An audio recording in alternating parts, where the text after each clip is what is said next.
Good morning, अस्सलाम वालेकुम। Rising Pakistan को राइजिंग पाकिस्तान में खुश आमदीद। आपका आज का दिन बहुत अच्छा और बहुत ही खुशगवार गुजरे। अच्छा जी, बदलता मौसम है, सब मौसम बहुत एंजॉय भी कर रहे हैं क्योंकि अभी बहुत ज़्यादा सर्दी भी नहीं है और बहुत ज़्यादा गर्मी भी नहीं है।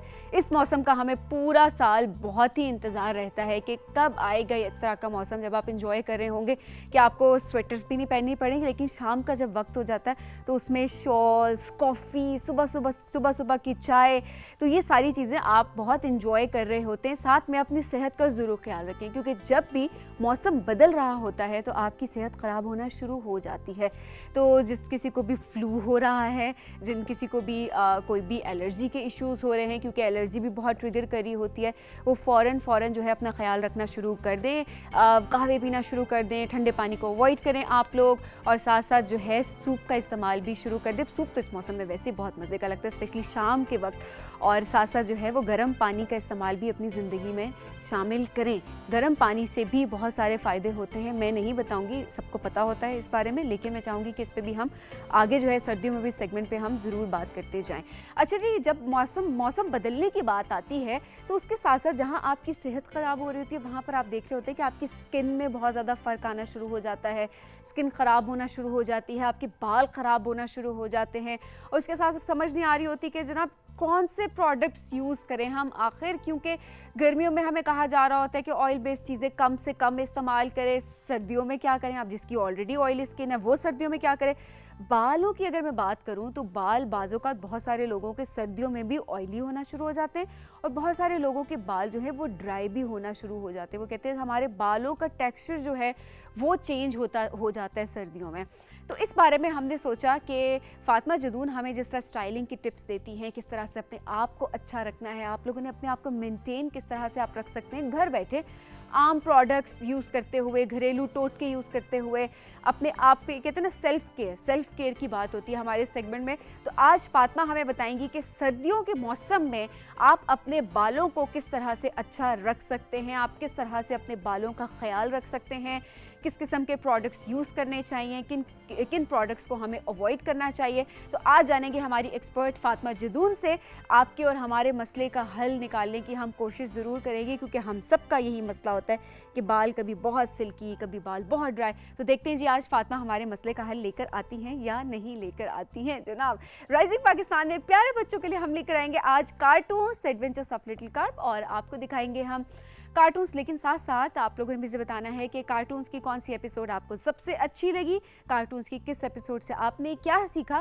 क्योंकि हमारी कोशिश होती है ऐसे कार्टून्स हम आपके लिए लेकर आएँ जिसमें एंड में कोई ना कोई जिसका मॉरल हो और आपको उस मॉरल से कुछ आप सीख रहे हो और उसके बाद वो आप दूसरों को भी बता रहे हो और दूसरों को भी सिखा रहे हो।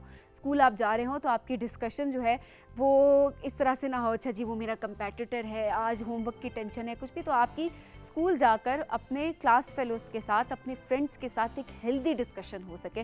तो आज जनाब कार्टून्स हम दिखाएंगे राइजिंग पाकिस्तान में।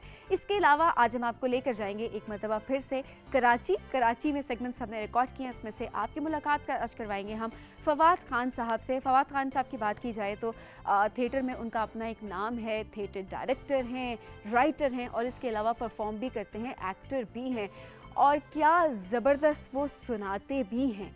मैं सुनाने की जहाँ पे बात करी हूँ इसको मैं थोड़ा सा सस्पेंस रखूँगी, क्योंकि इस सेगमेंट में जो उन्होंने हमें एक कहानी सुनाई है, जिसको हम कहते हैं ना कि किस्सा सुनाना होता है, तो देखते हैं जी किस्सा गोई उन्होंने किस तरह से की है। इस सेगमेंट में आपने ज़रूर देखना है, और मेरा सवाल उनसे बस ये था कि आपने ये अल्फाज याद किस तरह से किए, तो वो भी उन्होंने एक बहुत इंटरेस्टिंग उसका भी जवाब दिया। तो आज उनसे आपकी मुलाकात करवाएंगे, साथ साथ उनसे ये भी बातचीत हुई कि थिएटर का रुझान आजकल क्या ज़्यादा हो रहा है या फिर कम होता जा रहा है, और अगर कम हो रहा है तो क्यों हो रहा है, और हमारे पास क्या थिएटर एक्टर्स कम होते जा रहे हैं अभी, क्योंकि सबका रुझान जो है वो अब टेलीविज़न की तरफ जाना शुरू हो गया है। तो उससे हमारी जो थिएटर की स्क्रीन है वो किस तरह से इफ़ेक्ट हो रही है, ये सारी डिस्कशन हमारी फवाद साहब से हुई है। आज हम सब मिलकर उनका सेगमेंट देखेंगे राइजिंग पाकिस्तान में। इसके अलावा सोशल मीडिया सेगमेंट होगा जिसमें आपके मैसेजेस प्रोग्राम में हम शामिल करेंगे। हमारा व्हाट्सएप नंबर नोट डाउन कर लें, हमारे व्हाट्सएप नंबर पर आप भी हमें आज मैसेजेस भेज सकते हैं और आप भी हमें बताएंगे कि आज का आपका दिन कैसा गुजर रहा है। कोई आज स्पेसिफिक टॉपिक में नहीं बताऊंगी कि इस टॉपिक पे आप बताएं, सिर्फ आज ये बताएं कि आज का दिन आपका कैसा गुजर रहा है, आज आप क्या सोच रहे हैं, आपकी थिंकिंग कैसी है। क्योंकि कहा जाता है कि जैसा गुमान होता है ना, कहते हैं अच्छे का गुमान आपको करना चाहिए, इसी तरह आपका दिन बहुत अच्छा गुजरता है। तो आज आप क्या सोच रहे हैं, सुबह सुबह आपका उठ के आपका मूड कैसा है, क्या आप चिड़चिड़े हैं, क्या आपको कोई परेशानी है, या आप बहुत खुश हैं, बहुत काम है, या किसी इवेंट के लिए, किसी बात के लिए पूरा दिन आप बहुत एक्साइटेड हैं। तो ये सारी बातें आप आज हमें सोशल मीडिया सेगमेंट में हम शामिल करेंगे और आप हमें मैसेजेस भेजेंगे।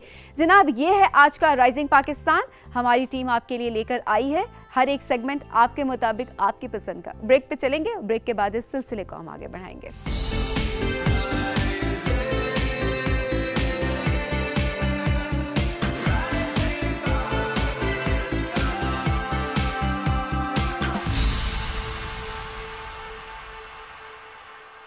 वेलकम बैक जी, राइजिंग पाकिस्तान में खुशामदीद। अभी जितने प्यारे बच्चे हमें देख रहे हैं, आज मैं कोई शिकायत नहीं लेके आई कि मुझे बच्चों से कोई शिकायत है, लेकिन आज मैं बहुत हैरान हुई क्योंकि आज फातिमा भी इस वक्त हमारे साथ मौजूद ही हैं। इसके बाद उनके सेगमेंट की तरफ भी आपको लेके चले। तो फातिमा से मैंने बात की, मैंने कहा फातिमा बताओ अपने बच्चों की किस आदत से तुम जो हो बहुत परेशान हो या फिर तुम्हें बहुत हैरान करती हो। तो फातिमा ने मुझे बताया कि मैं अपने बच्चों की इस चीज़ से बहुत ज़्यादा हैरान होती हूँ कि मेरे बच्चों को मुझसे पहले सब पता होता है।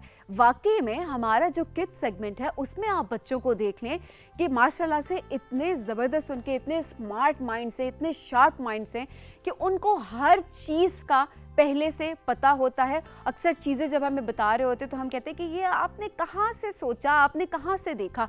तो बताते कि हम अपने स्कूल में ये सारी डिस्कशंस करते हैं अपने क्लास फेलोज से, और उसके साथ साथ हम इंटरनेट का अच्छा इस्तेमाल करते हैं।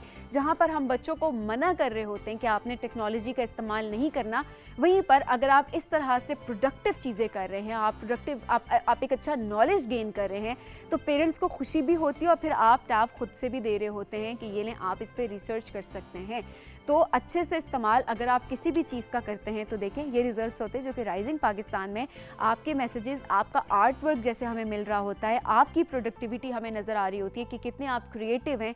राइजिंग पाकिस्तान के सेगमेंट्स के आप में से ही कुछ बच्चों को जब हम इस सेट पे बुलाते हैं तो हम देखकर हैरान हो जाते हैं कि आजकल के बच्चे, जहाँ पर हम कहते हैं कि ये भी बुराई आ गई है, ये भी बुराई आ गई है, वहाँ पर ये अच्छाई भी है कि हम उनसे कितना कुछ सीख रहे होते हैं। लेकिन वहीं पर एक चीज़ जिसको मैं पॉइंट आउट करना चाहूँगी वो ये कि जो हम बड़े हैं हमें भी इस चीज़ को एक्सेप्ट करना चाहिए कि हमारे बच्चों को आज के दौर में वो तमाम चीज़ें पता हैं जो शायद हमें मुयस्सर नहीं थी, जिसकी वजह से हमें वो चीज़ें कम पता हैं और उन्हें कई सारी चीज़ों में हमसे ज़्यादा नॉलेज है।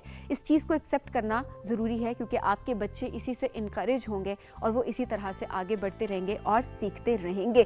तो जो आज की शिकायत थी, देखिए मुझे बड़ों से थी, बच्चों से नहीं थी, तो आज बच्चे जो हैं वो खुश हो जाएंगे और बड़े जो हैं आज थोड़ा सा रिफ्लेक्ट करेंगे कि क्या वो इस तरह तो नहीं कर रहे अपने घर में अपने बच्चों के साथ। अगर कर रहे हैं तो आपने ऐसा नहीं करना, इस चीज़ को एक्सेप्ट करना है, बच्चों को इनकरेज करना है और मान जाएं कि हाँ उनके पास आजकल ज़्यादा चीज़ें हैं, ज़्यादा रिसोर्सेज हैं, उन्हें हमसे बेहतर चीज़ पता भी है।